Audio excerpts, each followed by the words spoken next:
Hey guys, welcome to another chapter, another class section. I'm your host as usual. First of all, I'd like to wish happy holidays and happy festive season to everyone, my subscribers, my followers, my course mates, teachers, lecturers, and everyone else. I hope you guys are enjoying the holidays. I hope you guys are reading, even if it's the festive season. Please don't forget to pick up your books from time to time. So I know it's annoying for someone to come and be teaching during the holidays, but it is what it is. So I got a question from a course mate, and I'm going to drop it here because, just because.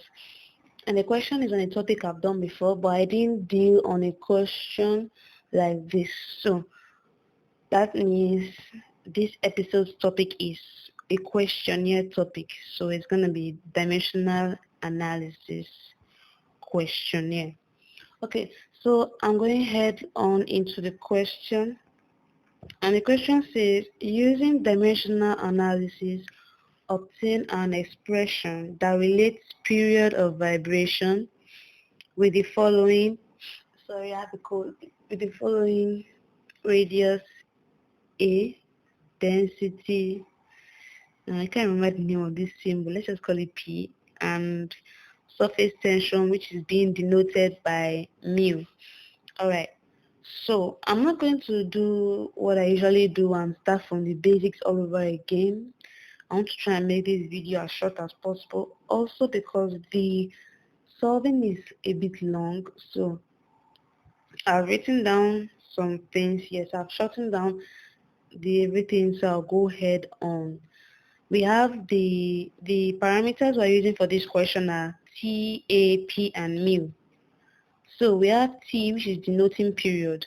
The period of a vibration is like period basically defined as the time it takes for a body to complete one oscillation, one cycle. So maybe one vibration cycle, what they're talking about now.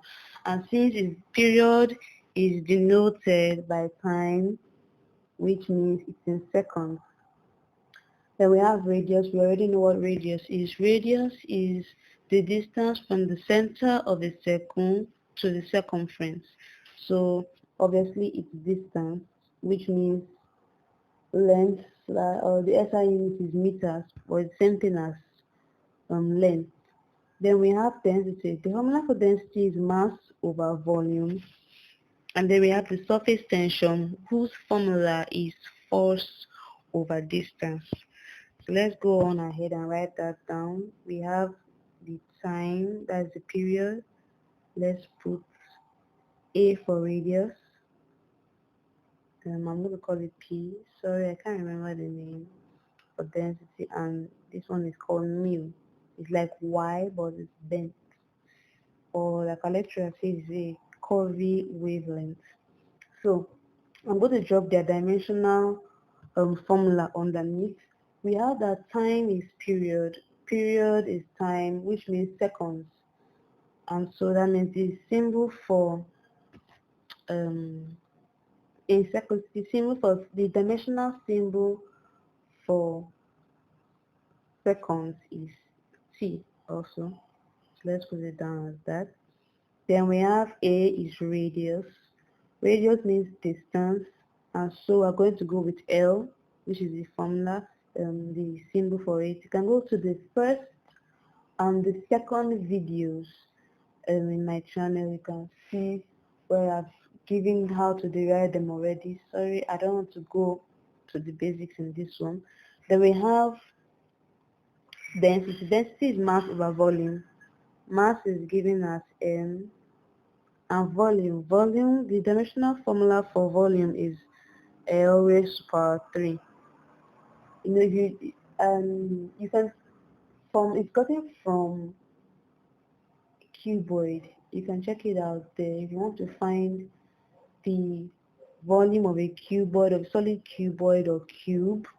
It's usually given by L raised to power of 3, the length raised to power 3 times the length. Then we have the surface tension, Surface tension is force over distance. In the very first video, I've already derived force as M L T raised to power minus 2 all over L. That's distance. So this is a tricky formula, a tricky question. So let's go back and see what it says. Using dimensional analysis, obtain an expression that relates period of vibration with the following. Okay, so we want to find a way that, or want to make a formula that shows that the period is connected to the radius, the density, and the surface tension. We're going to make a formula ourselves. So let's look at it. Let's try something now. We see that whenever you learn a law in physics or in chemistry, you tend to find out that they usually say, let's take Boyle's law for example. Boyle's law tells us that the volume of a given mass of gas is directly proportional, it's inversely proportional with the pressure, as long as temperature and log of surface are constant. Or let's look at Charles' law that says that the volume of a given mass of gas is directly proportional with temperature. We see that whenever they want to connect two things to make it a formula, they usually use either directly proportional or inversely proportional. So I want to use this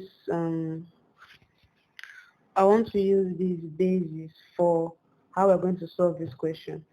Since they say we should find a way to make a formula, let's just assume that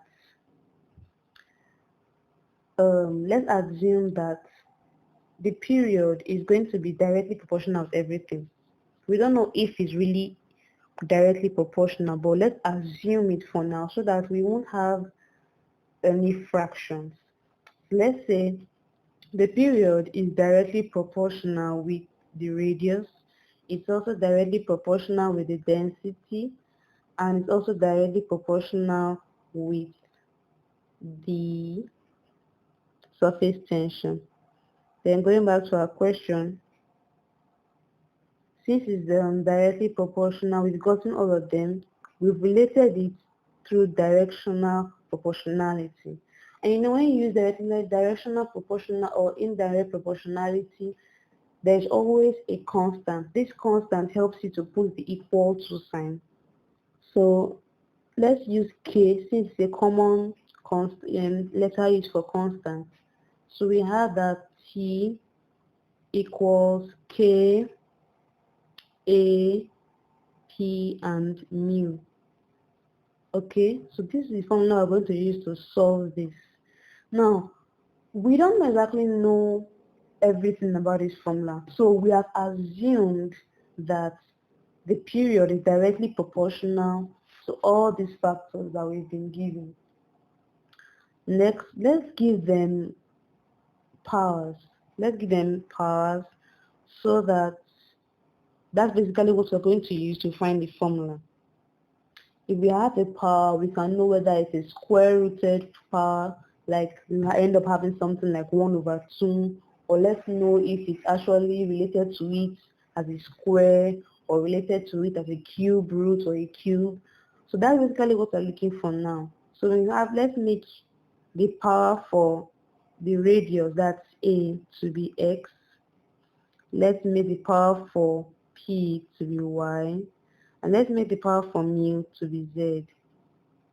So what we're solving with now is T equals K A raised to power X, P raised to power Y, and mu raised to power Z.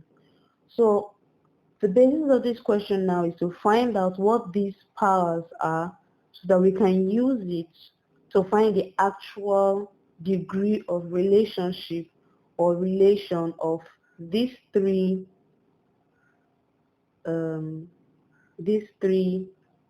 symbols to the period. Now let's put it in their dimensional form. We've already gotten that T is time. L, A is L, P is M, L raised to power 3, and mu is ML T raised to power 2 all over 2. Now I'm going to put this, let's use, we have common terms in this mu, so L is going to cancel L. So I guess we can simply write this as N T raised to power minus 2. And I want to change this. Remember our laws of dimensional analysis that says that, I think the third law says that we should remove, no, that's it, no, yes, the third law says remove all forms of fraction. So let's remove this and make it a straight figure. That's going to be ML raised to power minus 3. So now let's solve it out. You know, I'm going to put down laws of indices first of all. If we can recall from laws of indices, I already told you before, 1 over a, according to indices, is the same thing as a raised to power minus 1. Now let's do that. A raised to power x times a raised to power y is the same thing as a raised to power x plus y. Just want us to recall some certain things I'm going to be using. So basically throughout, we've already used this first one by making everything to be in standard form, no more fraction, remove all the fractions. So let's remove this. So the basic formulas I'm going to be using from indices with this, and also there's another tricky one. A raised to power 0 is equals to 1, meaning it's invisible, it's gone. So the name for A doesn't stand anymore. So we're going to be solving this straight. I've recalled the terms in indices. So let's move on and solve the question now. We have that T is equals K A raised to power X, P raised to power Y, and mu raised to power Z. Now remember the second law of indices now, we've removed the fraction. The second law of indices says that we should remove every form of constant. Remember that we put this constant just to put the equals to sign, but our dimensional analysis laws tells us to remove it, so it's just going to disappear. So we have that T equals A raised to power X, P raised to power Y, and mu raised to power Z. So now let's write them in their dimensional analysis form. We have that T equals, remember what we had as A, our A is L, so we have L, let's put that in parentheses for now, raised to power X. We have P, that's M L raised to power minus 3 Y, and then we have mu is M L, no sorry, that's wrong. We have M T raised to power minus 2 raised to power Z. Okay, now I want to go to another law of indices. Another law of indices tells us that A raised to power X, which is all raised to power Y, is the same thing as A raised to power XY. So since the indices tells us this, it means that I can open these brackets here and write it fully as T equals, let's go back and look at it. L raised to power X is going to be L raised to power X. Let's go back again. We have M L raised to power minus 3. Let's use Y to multiply the M first. So we now have M raised to power Y, and we also have L raised to power minus 3Y. Remember the law of indices, I just put it down. And then we have the last one, m(t) raised to power minus q all raised to power z, which means we have m raised to power z, and then we have t minus 2z. Let's put the minus. Yes. Okay.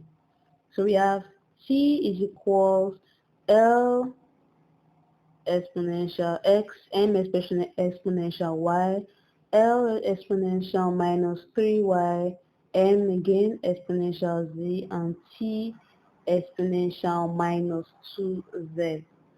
So we have a lot of common terms. Let's collect like terms. And we have t equals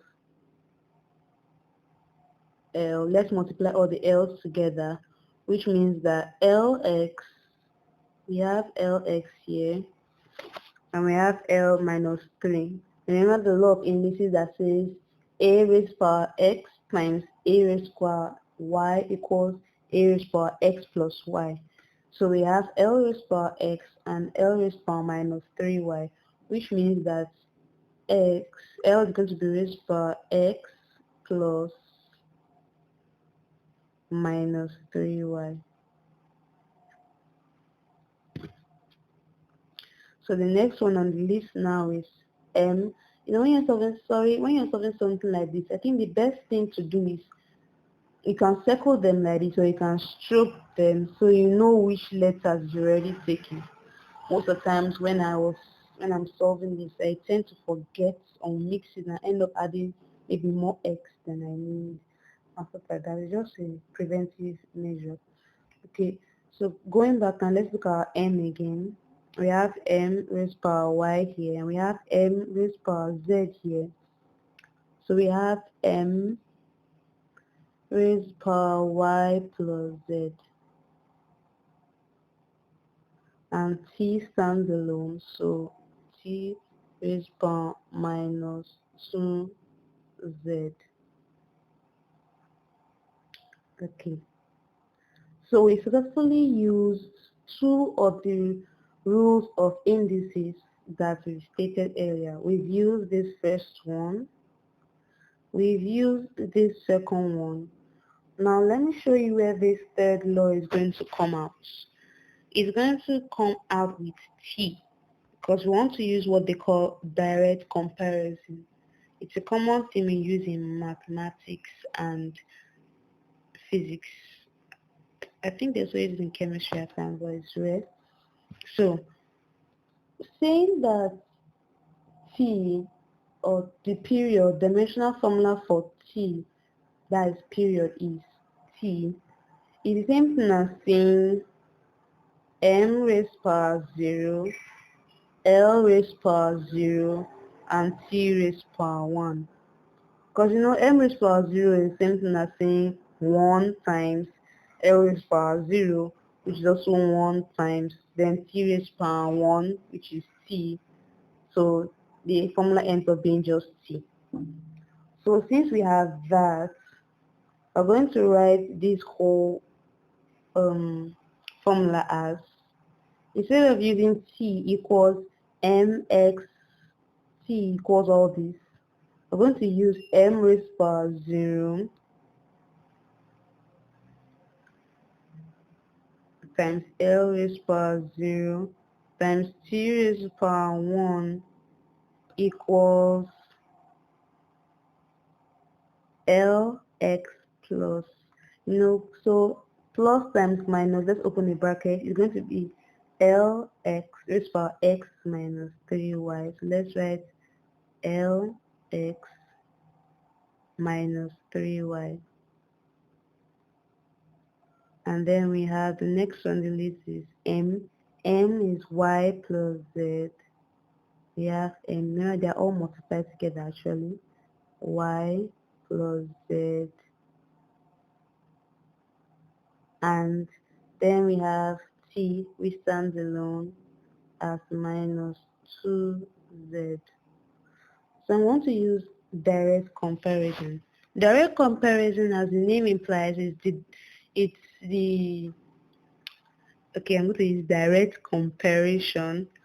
It's comparing two things directly. We compare the m on this side to the m on the right side, compare the l on the left side to the l on the right side, and compare the t on the left side to the t on the right side. If that goes, we're going to have, let's start with our m. Our m raised to power 0 by direct comparison is the same thing as m here, which is y plus z, y plus z. So we're going to, since we have that their base figures, their coefficients, so let's use coefficients, are equal, are the same, so m cancels m, which means that 0 equals y plus z. Let's eliminate this 0, therefore we have that y equals minus z. So we've solved our first equation out. This is equation 1. Now let's go to the next letter. We have L. Let's compare our L now. We have L raised to power 0 equals L raised to power x minus 3y. Again, compare them. They both have the same base figures. So L cancels L, which means we have 0 equals x minus 3y. Let's remove the 0. Therefore, we have that x equals 3y. And this is equation 2. Then the last comparison is t raised to power 1 and t raised to power minus 2z. So we have t raised to power 1 equals t raised to power minus 2z. Again, compare them. They have the same base figures, so this cancels this. And so we have 1 equals minus 2z. Okay, so we can make z stand alone, make it the subject of the formula. So let's divide both sides by minus 2. Divided by minus 2, divided by minus 2. This cancels this. Therefore, we have that z equals minus 1 over 2. Okay, so we've gotten 3 things, and this is, I don't know to call it equation 3, but let's call it 3 first. So what have we gotten from everything now? We've gotten an answer for everybody. We have x as 3y. Let's put them down somewhere. Let's put x is 3y. Then what is y? We know that y is minus z.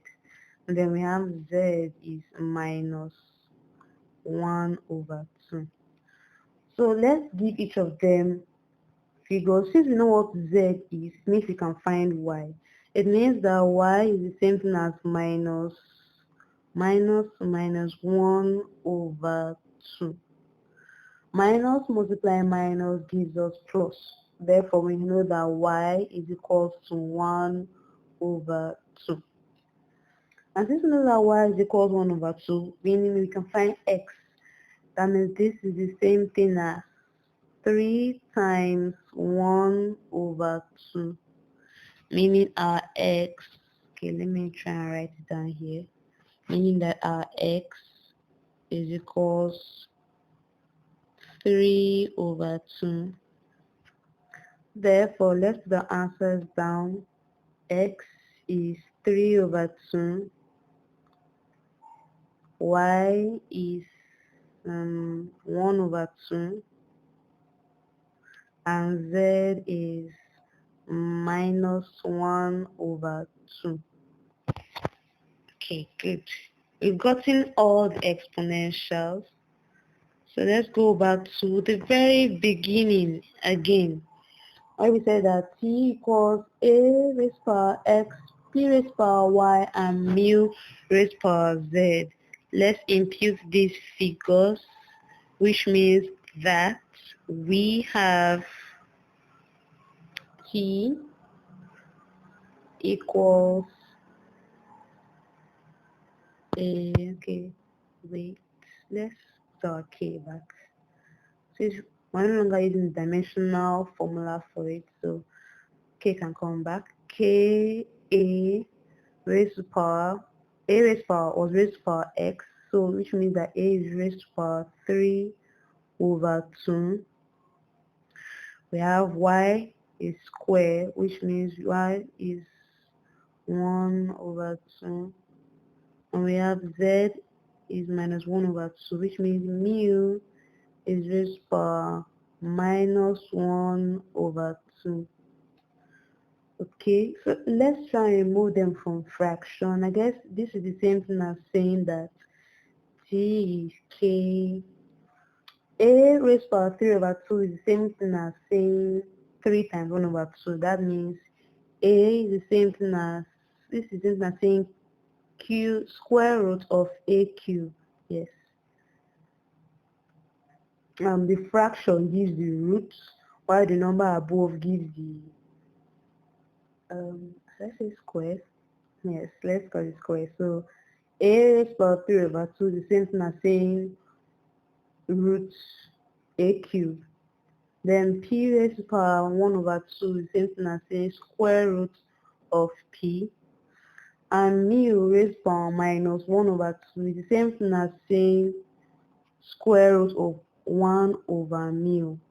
Because it's in minus, sort of flip, the number has to flip, that it becomes the reciprocal, the inverse of it is the actual answer. So we can't leave it as like this. Let's put them all in one single square root. So we're going to have our t equals, remember your constant k, let's make the square root really big, square root of a raised to power 3, then there's p, all over y. So we have successfully obtained an expression that relates our period of vibration, which was t, to the radius, the density, and the surface tension. I hope you guys really enjoyed this class. If you have any other questions, please don't feel short of sending them to me. I'm never happy because I'm also learning as I'm helping you guys with this. Have any suggestions, have any comments, don't forget to subscribe, post, share to your friends that need help in physics, chemistry, or whatever. So have a nice time. Merry Christmas, Happy New Year, and any other holiday you guys celebrate. Bye.